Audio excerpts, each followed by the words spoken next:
Okay start करते हैं, चलो बात खत्म करते हैं। ये टॉपिक बहुत इंपॉर्टेंट है बच्चा। इससे क्या होता है एग्जाम में, क्या पूछा है तो कुछ बातें बताऊंगा, ऑब्जेक्टिव आता है और कुछ बोर्ड का क्वेश्चन है। बोर्ड का क्वेश्चन क्या है कि इसका फिगर बनाने के लिए पूछता है, सिर्फ डायग्राम ड्रॉ करने के लिए पूछता है बोर्ड एग्जाम में, ठीक है। तो डायग्राम देखना चाहोगे? बहुत इजी डायग्राम है, समझो। ये कांच का आयताकार स्लैब क्या होता है? Rectangular slab, rectangular glass slab ऐसा होता है। मैं थोड़ा फिगर बड़ा बनाऊंगा, जूम कर दिया हूं, होता है लेकिन ये छोटा, लेकिन मैंने क्या कर दिया, इसको थोड़ा सा जूम कर दिया ताकि तुम लोगों को थोड़ा सा दिखने में अच्छा हो। थोड़ा और छोटा कर देता है, लो यार मिट गया। हाँ थोड़ा चौड़ा बनाऊंगा। रेक्टेंगुलर मतलब क्या होता है? आयताकार ना, आयत जानते हो, आयताकार स्लैब। चलो थोड़ा चौड़ा बना दिया, हो गया। ये रेक्टेंगुलर स्लैब है, ठीक है। ऊपर एयर है, ऊपर क्या बताओ? एयर मतलब वायु। कहो सर इतना हिंदी तो आता है हमको, ठीक है। और इस नीचे है एयर, नीचे क्या है? कोई वाटर, वाटर कोई बोला? मम्मी को बोलो यार वाटर है, तो मम्मी तो कहेगी वाह कौन अंग्रेज बन गई है, ठीक है। नीचे बीच में क्या है? ये क्या है? ग्लास है। क्या चीज है ये बताओ? कांच है ये। क्या समझ आ रहा है? ये तुम्हारा ग्लास है, ग्लास। तो बताओ जब लाइट आएगी तो कितनी बार रिफ्रैक्शन होगा? लाइट एयर से आ रही है, मान लो लाइट यहां से आई, लाइट यहां से आई,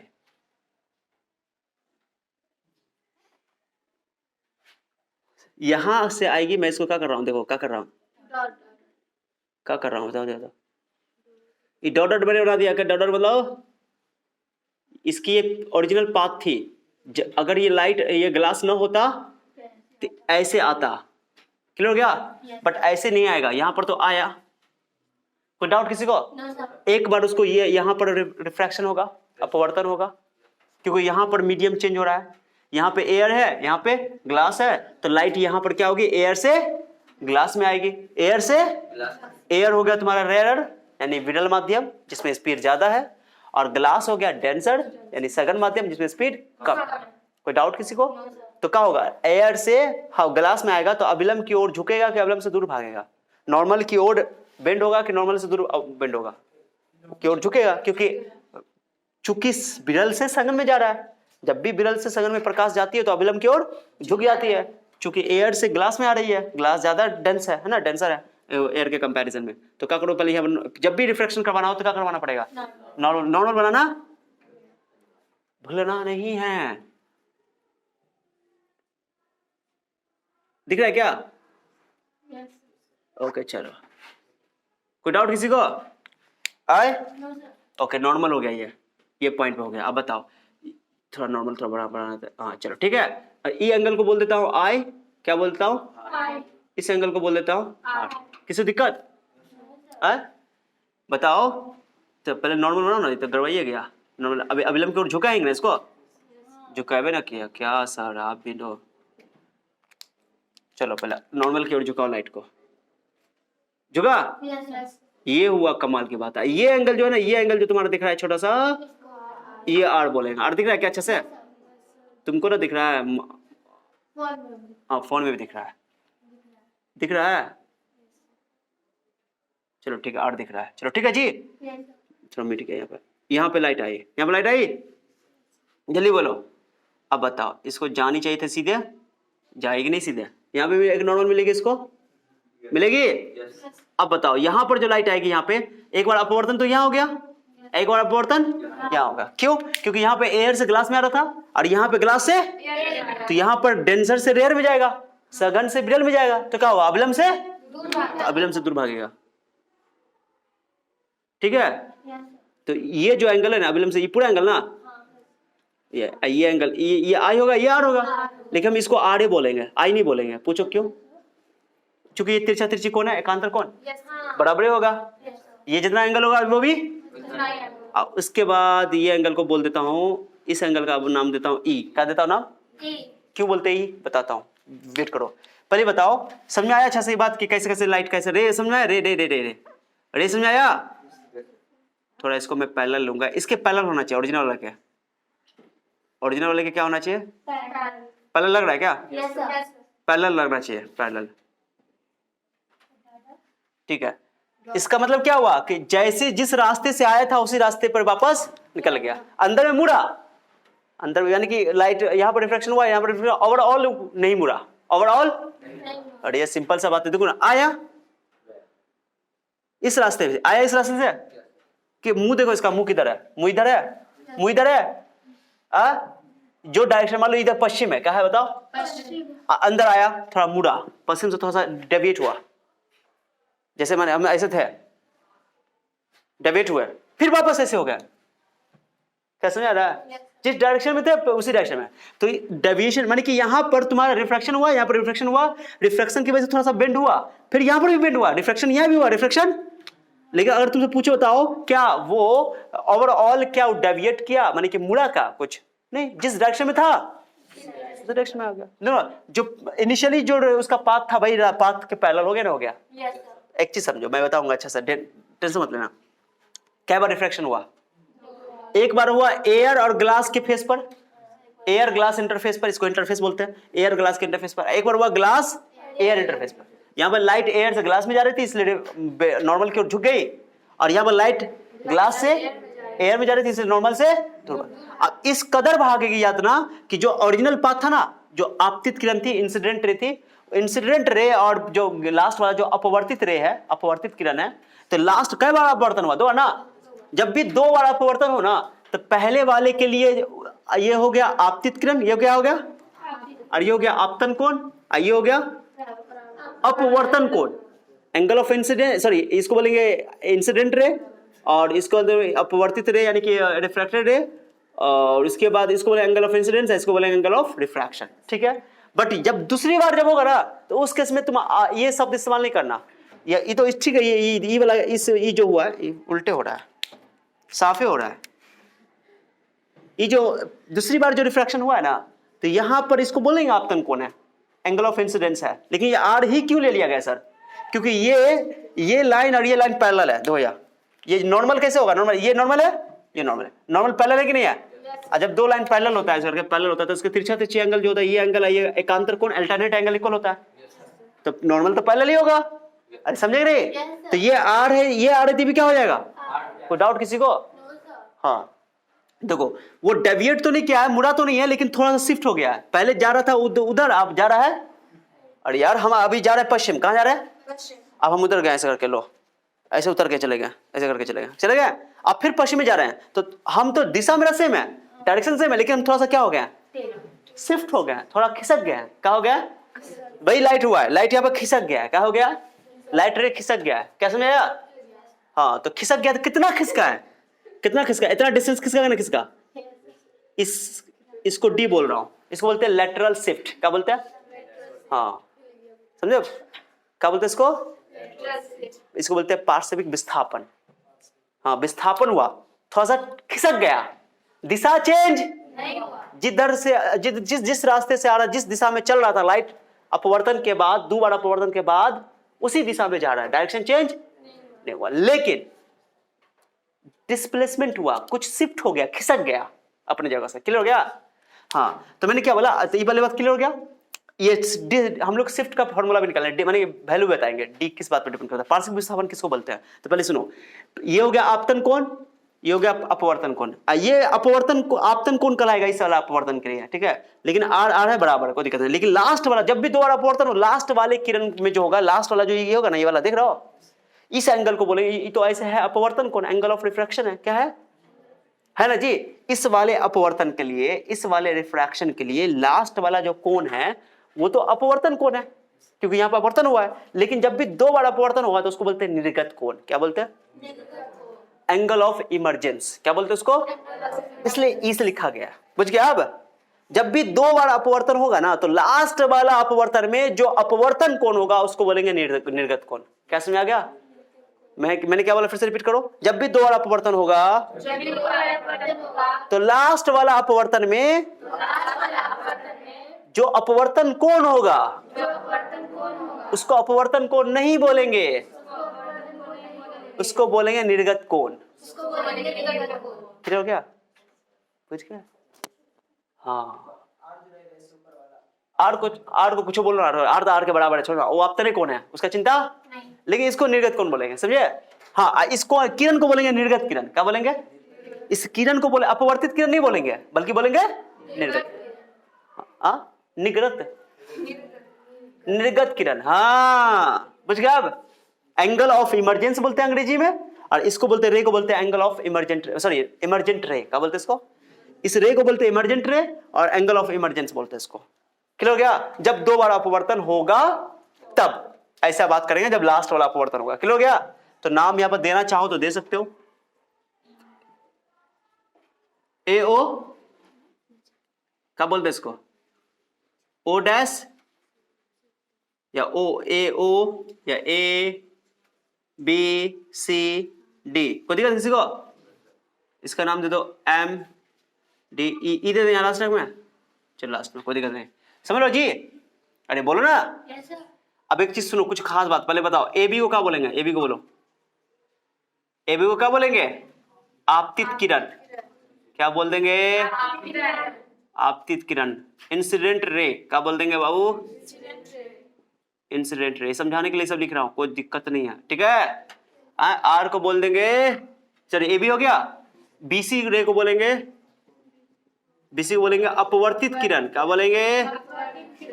कौन नहीं, कौन का बात बाद में करेंगे, रुको ना पहले। अपवर्तित, अंग्रेजी में रिफ्रैक्टेड रे। ये अंग्रेजी वाला बच्चा सब बोल नहीं रहा है, क्या बात है रे? अंग्रेज का वाला सब क्या नहीं बोल रहा है? रिफ्रैक्टेड रे,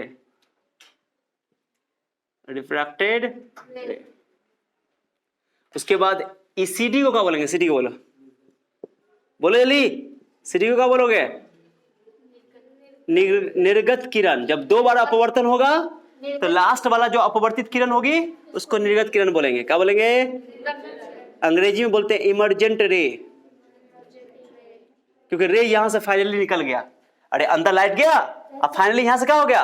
निकल गया, निर्गत हो गया, निकल गया, बाहर निकल गया, जंगल से निकल गया बाहर, जान छुड़ा करके, ठीक है? इमरजेंट रे, समझे? चलो सीधी हो गया।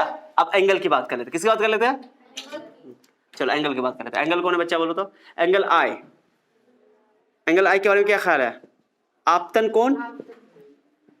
क्या बोलोगे? Angle of, what a coincidence sir, what a coincidence sir. Angle of incidence बोलते हैं, चलो ठीक है। और एंगल आर को क्या बोलो महाराज? अपवर्तित किरण।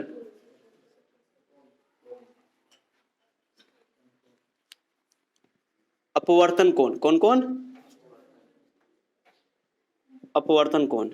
एंगल ऑफ, फिर रिफ्लेक्शन बोल दिया, angle of refraction, angle of. ई के बारे में क्या ख्याल है? निर्गत, हिंदी बोलो ना। कौन? Yes, angle of emergence. या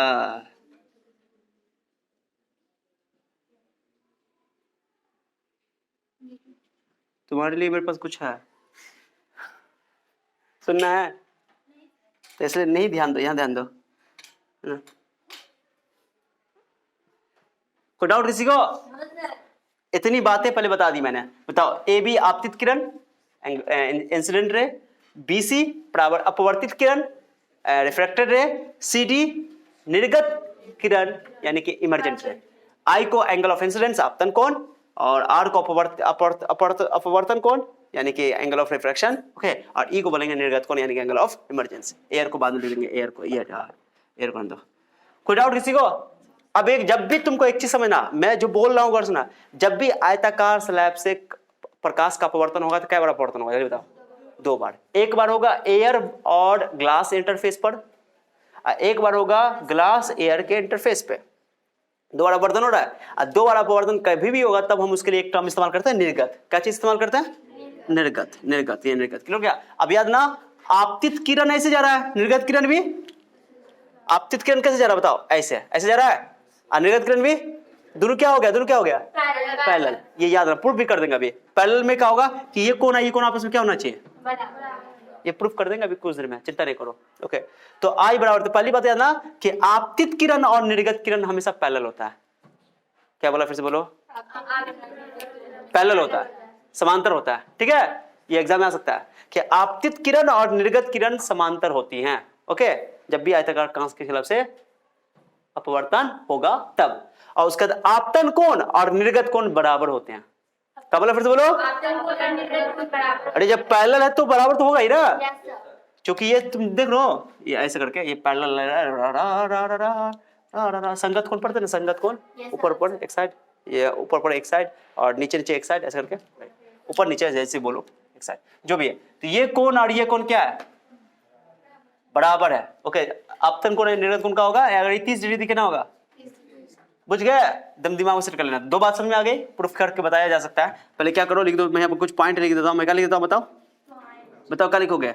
ए बी इज पैरेलल टू, बोलो, A B is parallel to C D, A B is parallel to, दूसरा पॉइंट बताओ, माने कि आपतित किरण और निर्गत किरण क्या होगा, समांतर। दूसरा बताओ, आपतन कोण, आपतन कोण कौन है, एंगल आई बराबर एंगल ई।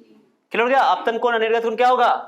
तो पहले सबसे पहले एग्जाम में तुमको क्या पूछा, जानते हो क्या पूछा जाएगा, बोलेगा कि कांच के आयताकार स्लैब से प्रकाश के अपवर्तन का किरण आरेख बनाइए। तो केवल फिगर बना दोगे, समझे। हाँ, शॉर्ट टाइम में कुछ ना लिखना है, कुछ ना। हाँ, सीएम परपेंडिकुलर है वो, सीएम, हाँ डी बोला गया, इसका नाम क्या रखा गया, सीएम को बोलेगा, सीएम जो है डी है, इसको दिख रहा है उसमें, इसको बोलते हैं लेटरल डिस्प्लेसमेंट। क्या बोलते हैं बाबू, लेटरल डिस्प्लेसमेंट भी बोल देते हैं या लेटरल शिफ्ट भी बोल देते हैं, दो नाम है इसका। लेटरल डिस्प्लेसमेंट भी बोलते हैं या शिफ्ट भी बोलते हैं। विस्थापन हो गया, वो थोड़ा सा खिसक गया, याद है ना, इसको हिंदी बोलते हैं पार्श्विक विस्थापन। पार्श्विक,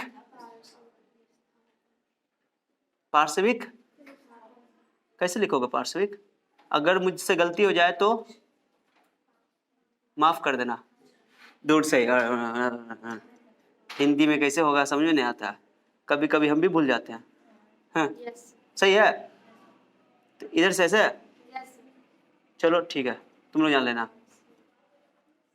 पार्श्विक विस्थापन क्या बोलते हैं इसको, जो अब कहोगे सर पार्श्विक विस्थापन है क्या, ये एग्जाम में पूछा जाता है 2 नंबर में क्वेश्चन। पार्श्विक विस्थापन जो किसका ना, तो ये परपेंडिकुलर डिस्टेंस है। देखो आपतित किरण, ये कौन किरण है, और ये कौन है, निर्गत किरण। आपतित किरण और निर्गत किरण के बीच की जो दूरी होगी ना, दूरी, ए लड़की, आपतित किरण और निर्गत किरण के बीच की जो दूरी होगी ना, कितना दूरी खिसका है, ये दूरी ना खिसका है, उस दूरी को, न्यूनतम दूरी को, सबसे छोटी दूरी को, सबसे, अब दूरी तो ऐसे भी तो ले सकते थे, लेकिन दूरी ऐसे लिया जाता है, हमेशा लंब वाली दूरी ली जाती है, परपेंडिकुलर डिस्टेंस ली जाती है, शॉर्टेस्ट डिस्टेंस ली जाती है, ठीक है ना। तो आपतित किरण और निर्गत किरण के बीच की लंबवत दूरी को या न्यूनतम दूरी को हम लोग कहते हैं पार्श्विक विस्थापन। आपतित किरण और निर्गत किरण के बीच की सबसे छोटी दूरी को पार्श्विक विस्थापन कहते हैं। क्लियर हो गया, it is the shortest distance between the emergent ray and incident रे, okay, that is lateral displacement. ये एग्जाम में पूछा जाता है, डी। समझा, कितना शिफ्ट हुआ, मैंने बोला ना, पश्चिम में हम जा रहे थे, लाइट ग्रास होकर गई, फिर हम थोड़ा सा उधर से खिसक गए, फिर पश्चिम में फिर जाना शुरू कर दिया, तो थोड़ा सा खिसके ना खिसके, वो खिसकने को बोलते हैं लेटरल शिफ्ट। शिफ्ट मतलब खिसकना, या लेटरल डिस्प्लेसमेंट, पार्श्विक विस्थापन हो गया उसका। क्या समझा, तो ओवरऑल तो लाइट मुड़ा नहीं, ओवरऑल लाइट मुड़ा नहीं, 2 बार रिफ्लेक्शन हो गया, ओवरऑल जिस डायरेक्शन में जा रहा था अभी भी उसी डायरेक्शन में जा रहा है, लेकिन डिस्प्लेसमेंट हुआ है, कुछ ना कुछ खिसक गया है लाइट। समझा उसको, कुछ कितना खिसका है उसी को बोलते हैं लेटरल डिस्प्लेसमेंट। समझा आपको। अब तो अब हम कुछ और यहाँ बात बताएंगे, एग्जाम में पूछेगा डायग्राम, तो डायग्राम बनाओगे, अब कुछ बात सब लिख दोगे, लिखना होगा तो ये ऑब्जेक्टिव में ये काम आएगा कि आपतित किरण निर्गत किरण के समांतर होती है, आपतन कोण निर्गत कोण बराबर होती है, और उसके बाद लेटरल डिस्प्लेसमेंट किसको बोलते हैं, उसका परिभाषा अलग से। लेटरल डिस्प्लेसमेंट किसको बोलोगे, आपतित किरण और निर्गत किरण के बीच की सबसे छोटी दूरी को पार्श्विक विस्थापन कहते हैं। लेटरल शिफ्ट बोलो या लेटरल डिस्प्लेसमेंट बोलो, it is the perpendicular distance या shortest distance between the emergent ray and incident ray. इसको क्या करो, सबसे पहले क्या करो तुम जानते हो, फिगर को एकदम ढंग से बनाओगे, एरो देना अनिवार्य है। क्लियर हो गया, अरे समझा, क्या बार रिफ्लेक्शन हुआ है, चलो नोट करो इसको, आगे बढ़ते हैं सब काम करते हुए। ओके चलो देखो जी, ये देखो इसमें मैं तुमको बताता हूँ कि I equal to E proof कर देता हूँ। कैसे प्रूफ करोगे? ठीक है, कुछ बात देखो। जैसे बताओ यहाँ पे बताओ एयर का रिफ्रैक्टिव इंडेक्स कितना होता है? 1। ओके, एयर का रिफ्रैक्टिव इंडेक्स बोल दो 1। इसको N1 बोल देता हूँ। क्या बोल देता हूँ? N1। या N1 ना करके सुनो ना, इसका रिफ्रैक्टिव इंडेक्स 1 बोल देता हूँ। रिफ्रैक्टिव इंडेक्स एयर का कितना होता है? 1। ग्लास का रिफ्रैक्टिव इंडेक्स बोल देता हूँ नहीं, बट क्या लेंगे? N ले लेते हैं। ग्लास किसी टाइप का भी हो सकता है, N मान लेते हैं। अभी क्या मान लेते हैं? N। और एयर का नीचे भी एयर है तो 1 हो जाएगा, है ना? चलो यहाँ पे एक और रिफ्रैक्शन का फॉर्मूला लगाओ। स्नेल्स लॉ याद है? क्या पढ़ते हैं स्नेल्स लॉ? मैं लिख रहा हूँ बी पे। कौन पॉइंट पे? बी पॉइंट पे। कौन पॉइंट पे? बी पॉइंट पर। बी पर बिंदु, बी पर बिंदु एट पॉइंट बी। चलो लगाओ, क्या पढ़ते हैं? N1 साइन आई, N2 ये ना पढ़े हो? N1 क्या होता है? जहां से लाइट आ रही है, कहां से आ रही है? बोलो N1 का वैल्यू 1। साइन आई को ऐसे छेड़छाड़। N2 का वैल्यू बोलो। आर तो आ रही है। अरे बोलो आर तो आ रही है ना, काहे नहीं बोल रहे हो? Sine i is equal to n sine r. इसको छेड़छाड़, जहां जैसे वैसे रहने दो, छेड़छाड़ मत करो। कोई दिक्कत? अब क्या करो, एक और रिफ्रैक्शन हुआ है वहां। हम अभी क्या कर रहे हैं? प्रूफ करेंगे कि आई बराबर ई होता है। ये एग्जाम में तुमको पूछा नहीं जाएगा प्रूफ करना, बट फिर भी मैं बता रहा हूँ कि ये स्नेल लॉ का यूज हो रहा है। यूज करना भी सीख जाओगे और इससे कंसेप्ट मिल जाएगा कि नहीं कैसे आई बराबर ई हुआ। ठीक है ना? ये माने कि मैथमेटिकल प्रूफ भी कर सकते हो। दूसरा रिफ्लेक्शन यहाँ पर हो रहा है, लाइट ग्लास से कहाँ जा रही है? एयर में। तो बताओ, तो यहाँ पर लिखो एट पॉइंट, ये एट पॉइंट बी और यहाँ पे एट पॉइंट कहाँ? सी पे ना, सी पर क्या बार रिफ्लेक्शन हो रहा है? 2 बार एट पॉइंट सी। चलो ठीक है, चलो बताओ, लगाओ यहाँ पे। कहां से लाइट आ रही है? यहाँ से, एयर से। ग्लास एयर में जा रही है। ग्लास का refractive index N into angle कितना है इसका? ये एंगल R। आई के बदले में R ना लिखेंगे यहाँ पे। अरे जहां से लाइट आ रही है उसका एंगल लिखना है और उसका रिफ्रैक्टिव इंडेक्स लिखना है, याद है ना? जहां से लाइट आ रही है उसका रिफ्रैक्टिव इंडेक्स लिखना है उसका। तो लाइट यहाँ एंगल आई थी, रिफ्रैक्टिव इंडेक्स यहाँ था, और फिर यहाँ पे एंगल R था, इसका रिफ्रैक्टिव N था। अब यहाँ पर यहाँ से लाइट आ रही थी, इसका एंगल तो आ रही है ना, तो NR बराबर। बताओ ये बताओ, और रिफ्रैक्टिव इंडेक्स हो गया। अब इसमें कहाँ जा रही है लाइट? एयर में। एयर का रिफ्रैक्टिव इंडेक्स कितना और इसका एंगल बताओ। कोई दिक्कत किसी को? बोल दो N साइन R बराबर साइन ही हो गया। अब बताओ N साइन R ये भी है, N साइन R। इक्वेशन 1 बोल दो। दिख रहा है क्या बाबू? दिख रहा है? दिख रहा है? छोड़ो, क्या लिखने की जरूरत है? 1 2 मानने की जरूरत नहीं है। बताओ N साइन R ये भी है, N साइन R दोनों को। N साइन R का वैल्यू बताओ कितना हो गया? रखो यहाँ पर। क्वेश्चन 1 मान लेना, लिख देना क्वेश्चन 1 से। N साइन R का वैल्यू बोलो कितना है? साइन आई। अरे N साइन R का वैल्यू कितना है? यहाँ भी N साइन R है ना, N साइन R, इन दोनों का वैल्यू बराबर कर दो। अब बताओ साइन दोनों इक्वल है ना, तो एंगल भी क्या हो जाएगा? प्रूफ हो गया। प्रूफ हुआ कि नहीं हुआ? ये मैंने प्रूफ करके बताया, लेकिन एग्जाम में तुमको प्रूफ करके पूछेगा नहीं। ठीक है, पहली बात ये हो गया। दूसरी बात ये तो हो गया प्रूफ। ओके, अब हम लोग लेटरल डिस्प्लेसमेंट का डेफिनेशन कर लेते हैं। क्या कर लेते हैं? इसको नोट करो, पहले उसको प्रूफ को लिख लो, प्रूफ को, उसके बाद बात करते हैं। अब बताओ, सुनो, जब एंगल आई, सुनो रे, जब एंगल आई ई के बराबर है, एंगल आई तो ये लाइट है। सुनो, इसको मैं तुमको समझाता हूँ। कहाँ पे समझाए? कहाँ? सुनो, ये लाइट ऐसे रे जा रहा है ऐसे, और ये रे जा रहा है, इसको भी ऐसे बना देते हैं। जा रहा है ऐसे, जल्दी बोलो ना। अब बीच में ऐसे लाइट है, ऐसे ऐसे है, कहीं ना बोल रहे हो क्या? ऐसे है ना, थर्टी अगर लिख देंगे तो बताओ। हाँ, ये तो क्या बोले, ये एंगल और ये एंगल क्या होना चाहिए? बराबर ना। तो सिंपल सा बात है, देखो गौर से देखो, ये इसके नीचे है, ये इसके, तो इसको तुम बोल सकते हो अल्टरनेट एंगल। देख रहे हो? तिरछा तिरछी, अंदर तिरछा तिरछी अल्टरनेट एंगल, बार बार भी तिरछा तिरछी अल्टरनेट एंगल, तो ये कह सकते हो बराबर है। तो जब बराबर है तो यानी कि पैरेलल होगा ही होगा। एंगल जब बराबर है तो ये रे पैरेलल होगा, यानी पैरेलल कौन? इसलिए बोलो, इसलिए कौन है? AB is parallel to CD। यानी कि ये तुमको साबित करने के लिए अगर बोलेगा कि बताओ कि आपतित किरण निर्गत किरण के क्या है? पैरेलल है। तो तुम अगर साबित कर दी कि एंगल E एंगल I के बराबर है तो पैरेलल तो हो ही जाएगा। क्या समझे? कुछ भी एंगल खाली साबित कर दो, ये एंगल। कोई डाउट किसी को? बहुत इंपॉर्टेंट है, बहुत आसान है। बहुत आसान है कि नहीं है? एग्जाम में लेकिन पूछा नहीं जाएगा प्रूफ करने के लिए, बस इतना ऑब्जेक्टिव में पूछ सकता है, बताओ कि आपतित किरण निर्गत किरण के समांतर होता है कि परपेंडिकुलर होता है, ऐसा ऑप्शन आ जाता है ऑब्जेक्टिव में। फिर तुम बोलेगा कि क्या बोलते हैं, आपतित कोण निर्गत कोण का वैल्यू बराबर होगा कि नहीं होगा, नॉट इक्वल हुआ, बड़ा होगा, छोटा होगा, ये सब क्लियर होगा ना। तो ये क्वेश्चन ऑब्जेक्टिव में आएगा, बट खाली diagram is very much important, ठीक है, समझे, इसको नोट करो। आइसनल लॉ लगाना भी मैंने सिखा दिया है, कितना वर्ड इस्तेमाल कर चुके हो, लिखो उसको डिवाइजन को। एक और लेटरल डिस्प्लेसमेंट का डेफिनेशन लिख देता हूँ, लेंगे, ओके चलो ठीक है। देखो तो ये डेफिनेशन तो कुछ है नहीं इसमें, क्या दो ये डिस्टेंस देख रहे हो, लेटरल पार्श्विक विस्थापन, आपतित किरण और निर्गत किरण। आपतित किरण कौन है, ये ना दूरी है, ये दूरी, या तो ये दूरी बोलो, या तो सब डी है। तो जितना दूरी से वो जितना डिस्टेंस में वो खिसक गया, क्या हो गया, शिफ्ट हो गया। मैं तुमसे बोलूं, बताओ क्या रे अपने रास्ते से ओवरऑल मुड़ा, क्या अपने रास्ते से ओवरऑल मुड़ा, डेविएट किया, कोई डेविएशन नहीं हुआ। बोले नो डेविएशन, क्या बोलोगे, कोई डेविएशन नहीं हुआ, क्योंकि आई जितना एंगल पे आया था उतना एंगल ये भी तो हुआ, तो डेविएशन नहीं हुआ। डेविएशन मतलब मुड़ा नहीं, विचलन नहीं हुआ, लेकिन खिसक गया, शिफ्ट हुआ, इसको बोलते हैं लेटरल शिफ्ट। क्या बोलते हैं इसको, यस लेटरल शिफ्ट बोलते हैं, ठीक है। लेटरल शिफ्ट यानी लेटरल डिस्प्लेसमेंट का परिभाषा है कि इंसिडेंट रे और इमर्जेंट रे के बीच की जो सबसे छोटी दूरी होगी, सबसे छोटी दूरी को बोलते हैं लेटरल डिस्प्लेसमेंट। सबसे छोटी न्यूनतम दूरी बोलो या परपेंडिकुलर डिस्टेंस बोल दो, शॉर्टेस्ट डिस्टेंस बोल दो, चलेगा। तो रेफरेंस लिख दिया, आपतित किरण निर्गत किरण के बीच की दूरी को न्यूनतम दूरी को पार्श्विक विस्थापन कहते हैं। The shortest distance between the incident ray and emergent रे इज कॉल्ड लेटरल शिफ्ट। क्या समझ आएगा, फिर से मैं एक बार रिपीट करता हूं, एग्जाम में तुमको ये डेफिनेशन पूछ सकता है पार्श्विक विस्थापन का, तो फिगर बना दोगे, कुछ भी बोलो, फिगर बनाना कोशिश करना कि हर सवाल में फिगर बनाना, ठीक है। फिगर बनाने पे अच्छा एक्सप्लेनेशन हो पाता है, अच्छा नंबर भी मिलता है एग्जाम में, बोर्ड एग्जाम में। उसके अलावा मैंने क्या बोला, हाँ इससे रिलेटेड दो बातें हैं जो बताया, आपतित किरण निर्गत किरण समांतर होती हैं और आपतन कोण और निर्गत कोण बराबर होती है, ये बात याद है, मैंने साबित भी कर दिया आप लोगों के लिए। और एग्जाम में डायग्राम पूछेगा कि बोर्ड एग्जाम में कि प्रकाश के कांच के आयताकार स्लैब से प्रकाश का अपवर्तन का किरण आ रखी चाहिए, बोर्ड एग्जाम में कई बार आ चुका है। सिर्फ डायग्राम बनाने के लिए बोला था, डायग्राम बना दोगे, अब भाई ए ओ सब लिख दोगे, आप ना लिखना हो तो चलेगा, डायग्राम इंपॉर्टेंट है। क्या समझ आया,